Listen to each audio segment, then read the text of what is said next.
Welcome to my channel. Jangan lupa klik like, share, and subscribe.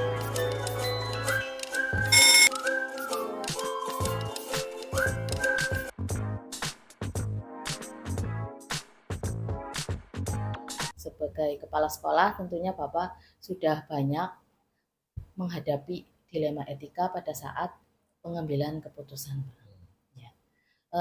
Untuk dilema etika yang kita bahas pada wawancara ini, misalkan saya ingin menanyakan, misal jika siswa pada saat kelas 10 dan kelas 11 itu memiliki nilai matematika atau nilai pelajaran lain yang mepet dengan KKM, tetapi pada saat kelas 12 dia ingin melanjutkan perguruan tinggi yang mensyaratkan harus nilai mata pelajarannya di atas KKM jauh, jadi misalkan 80.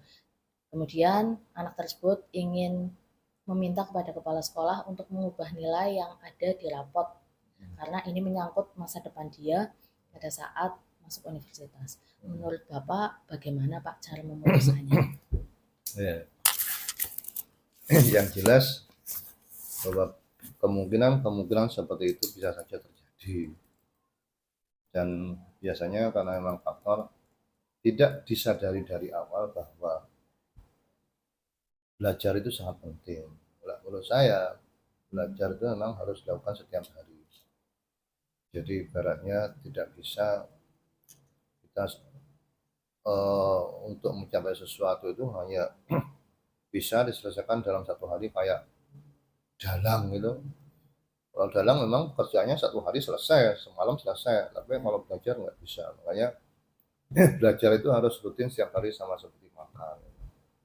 Karena kalau enggak, maka memori otak kita juga nggak akan mampu untuk bisa merekam semua yang kita baca, yang kita lihat dalam satu malam, satu hari, nggak mampu.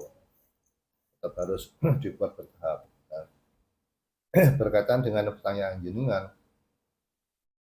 saya tetap mengedepankan bahwa capaian pembelajaran yang sudah diperoleh oleh siswa itu sebagai tanggung jawab dia atas prestasi yang sudah diraih dari belajar yang mungkin sudah maksimal dia lakukan dalam setiap harinya.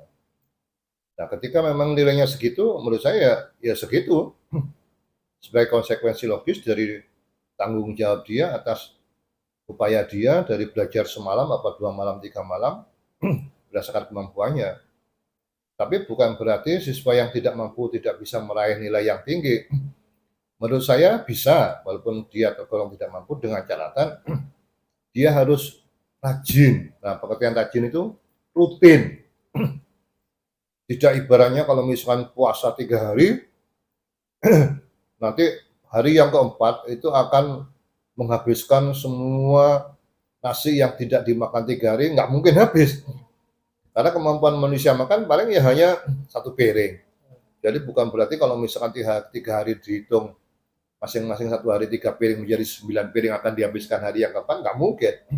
Nah, logika saya mengatakan bahwa belajar itu kurang lebih sama seperti itu. Katakanlah dia tidak cerdas, tidak pintar, tapi dia tuh rajin, rutin.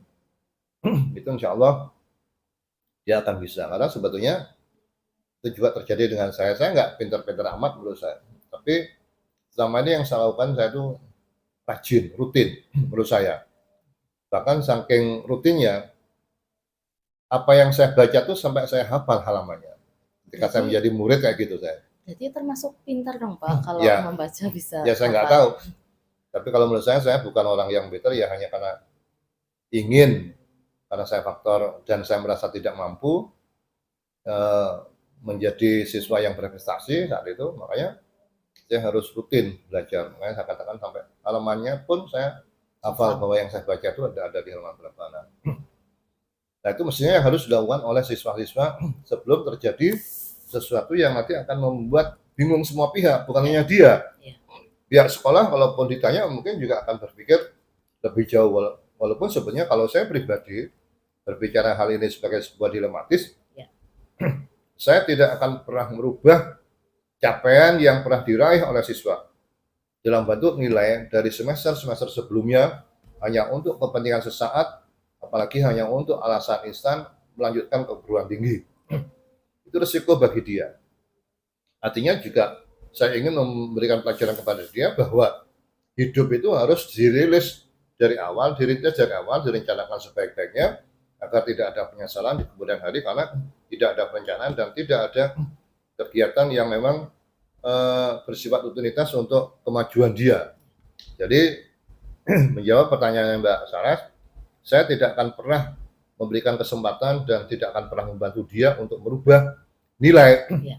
walaupun dia akan Melanjutkan. melanjutkan ke perguruan tinggi dengan dalih apapun, karena memang nilai yang di semester sebelumnya, di tingkat sebelumnya tidak memenuhi KKM. Ya. Tetapi bukan berarti saya tidak akan membantu. Ya.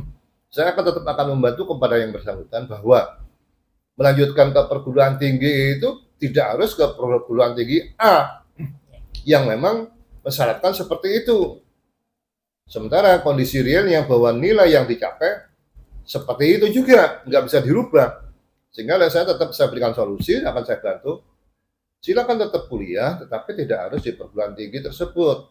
Karena perguruan tinggi tersebut sudah jelas nggak bisa menerima Anda karena syaratnya sudah nggak terpenuhi. Karena berbicara pendidikan tinggi atau kuliah sebagai kelanjutan dari SMK, itu kan bisa aja tidak harus di perguruan tinggi tertentu. Ya. Perguruan tinggi yang lain yang memiliki fakultas yang sama juga ada.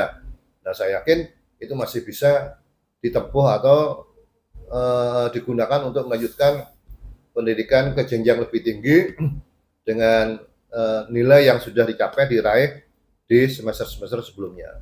Kurang lebih gitu, Mbak. Ya, berarti tetap sesuai aturan, tidak bisa mengubah nilai yang sudah Nggak didapat bisa. pada kelas 10, Dan saya nggak 11 mau. ya, Pak. Ya. Solusinya adalah mengarahkan ke perguruan tinggi lain yang Ya. bisa menerima sesuai dengan kemampuan dan kompetensi Ya, siswa. ya, betul. Ya, Pak. Terima kasih atas jawabannya, Pak, terkait Ya, sami-sami. masalah nyata dilema etika yang Ya. Bapak hadapi. Ya. Terima kasih. Betul, ya,